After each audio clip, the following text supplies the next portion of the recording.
Decisões que negaram a possibilidade de subir o adicional de compensação por disponibilidade militar até 41%. Vamos ver elas aqui, são decisões idênticas, vou deixar os números dos processos e são todas elas da 7ª turma recursal aqui na seção judiciária do Rio de Janeiro. Fique comigo aqui até o final desse vídeo, que é para não ficar com a informação pela metade.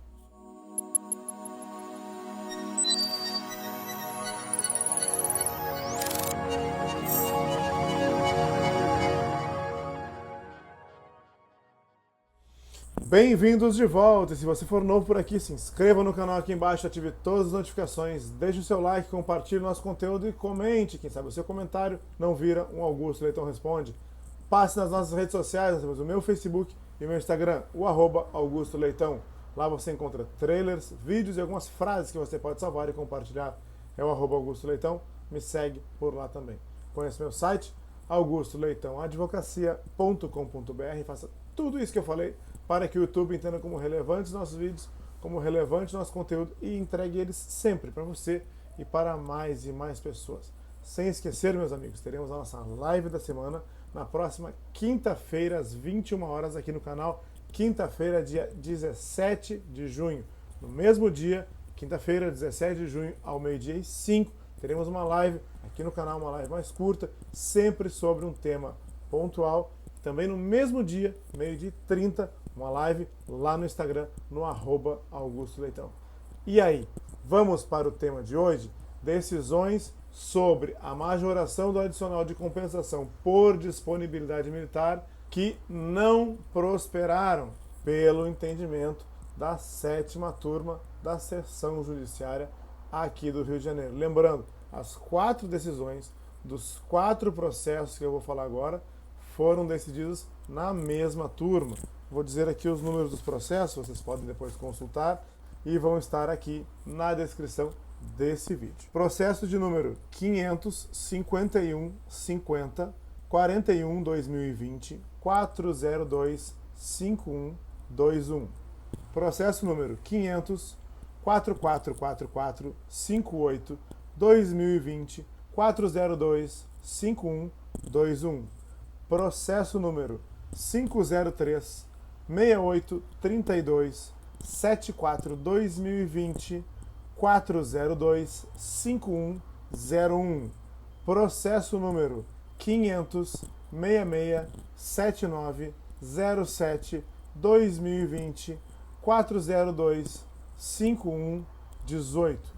Esses processos tiveram decisões muito similares na segunda instância, exatamente porque todos eles caíram na 7ª turma recursal do Rio de Janeiro e aparentemente eles têm um entendimento consolidado já sobre a possibilidade ou não da majoração do adicional de compensação por disponibilidade militar até 41%, que é o adicional previsto para os oficiais generais 4 estrelas, que é o maior adicional de compensação por disponibilidade previsto, o maior adicional de compensação por disponibilidade possível. Vamos comentar aqui com vocês os principais pontos. Eu escolhi uma delas exatamente porque os fundamentos são os mesmos, as decisões são idênticas e eu não vou ficar aqui tomando o tempo de vocês desnecessariamente. Vamos lá.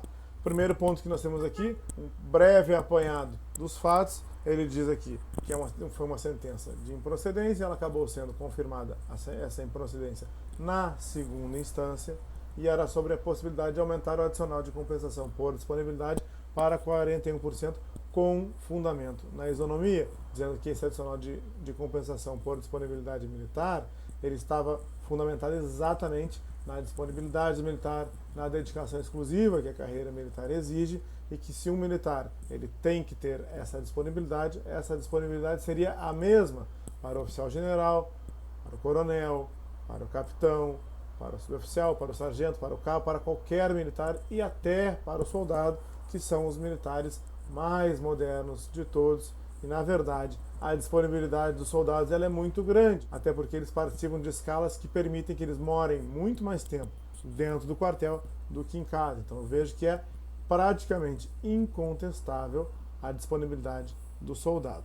Muito bem, a tese apresentada pelo autor deste processo, assim como o autor dos outros processos, é muito parecida, é muito próxima de ser a mesma tese, dizendo que se houve um reajuste via adicional, esse reajuste deveria ser o mesmo para todas as graduações, o mesmo reajuste para todos os postos, e não escalonado gradativamente entre os praças e escalonado gradativamente entre os oficiais, começando nos praças mais modernos ali, 5%, 6%, e podendo chegar aí até 32%, e nos oficiais a mesma coisa, começando com os oficiais mais modernos, 5%, 6%, e chegando a 32%, e para os oficiais generais, podendo chegar até 41%, dizendo que isso não era possível, isso não era viável, que na verdade desconfigurava um reajuste que deveria ser isonômico, que deveria ser o mesmo para todos,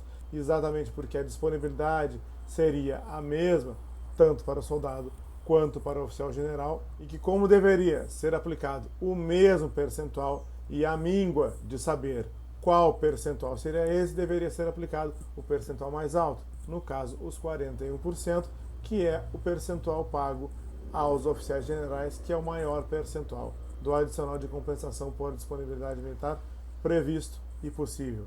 Lembrando que essa tese traz como maior exemplo uma tese muito parecida, que foi a tese do reajuste previsto dos 28,86%, que tem por fundamento o artigo 37, inciso 10 da Constituição Federal, que na época dos 28,86% tratava de revisão geral, tratava militares da mesma forma que servidores públicos, tratava os militares como servidores, coisas que foram sendo modificadas ao longo dos anos pela própria Constituição, nas emendas constitucionais 18, 19, 20, que deixaram os militares à parte, deixaram os militares fora da equiparação com servidores públicos. Aí o relator desse processo afirma não se tratar de revisão geral do artigo 3710, esse é o primeiro ponto. Depois ele transcreve o artigo 8º da Lei 13.954, que é o artigo que introduz o adicional de compensação por disponibilidade militar e trata das suas condições, da não possibilidade de acumulação com adicional por tempo de serviço, e traz todos esses argumentos.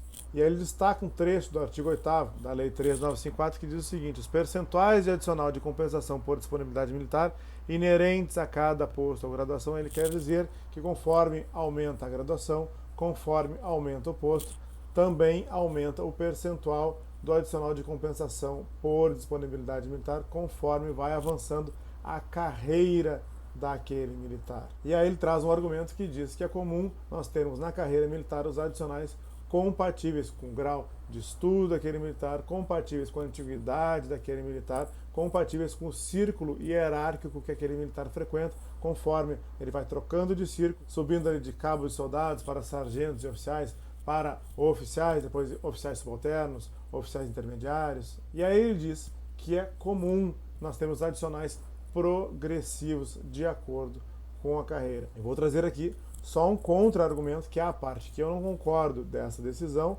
exatamente porque o fundamento desse adicional é a disponibilidade. E eu entendo, assim como outras pessoas, outros militares, outras pensionistas e outros advogados, que a disponibilidade ela é no mínimo a mesma entre os soldados e os comandantes. E que o fundamento de um militar ir ficando mais antigo e ir tendo mais responsabilidade já é compensado pelo soldo e pelos próprios adicionais, que ele já tem o adicional militar e outros adicionais que vão crescendo ao longo da carreira. Fica aqui a minha crítica a esse argumento trazido pelo relator da 7ª turma recursal. E depois o relator retoma essa questão de não ser uma revisão geral lá do artigo 3710 da Constituição Federal.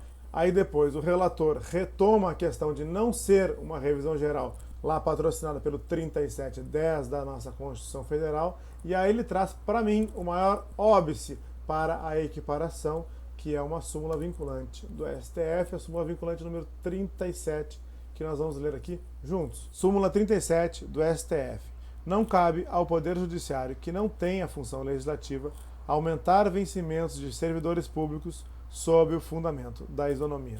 Bom, aí nós poderíamos aplicar essa súmula e dizer não se aplica essa súmula aos militares, porque os militares não são servidores, e essa súmula se dirige tão somente aos servidores. É um argumento, é uma forma de rebater a súmula 37. E ao final, exatamente por esses argumentos aqui demonstrados e aqui comentados, o relator monocraticamente conhece do recurso, mas nega provimento. Então, vocês gostaram desse vídeo? Gostaram desses argumentos? Querem que eu traga mais decisões? Deixe um comentário aqui embaixo. E não esqueça que todas as quintas-feiras, às 21 horas, nós temos a nossa live da semana aqui no canal. Temos a nossa live da quinta-feira, 12h05. E aquela live no Instagram, 12h30. Todas elas da quinta-feira. Lá no Instagram, meu perfil é @AugustoLeitão. E se você for novo por aqui, se inscreva no canal aqui embaixo, ative todas as notificações, deixe seu like, compartilhe nosso conteúdo e comente. Quem sabe o seu comentário não vira um Augusto Leitão Responde. Passe nas nossas redes sociais, nós temos o meu Facebook e o meu Instagram, o @Augusto Leitão. Lá você encontra trailers, vídeos e algumas frases que você pode salvar e compartilhar. É o @Augusto Leitão. Me segue por lá também. Conheça o meu site, augustoleitãoadvocacia.com.br. Faça tudo isso que eu falei para que o YouTube entenda como relevantes nossos vídeos, como relevante nosso conteúdo e entregue eles sempre para você e para mais e mais pessoas. Um abraço a todos, fiquem com Deus e até o próximo vídeo.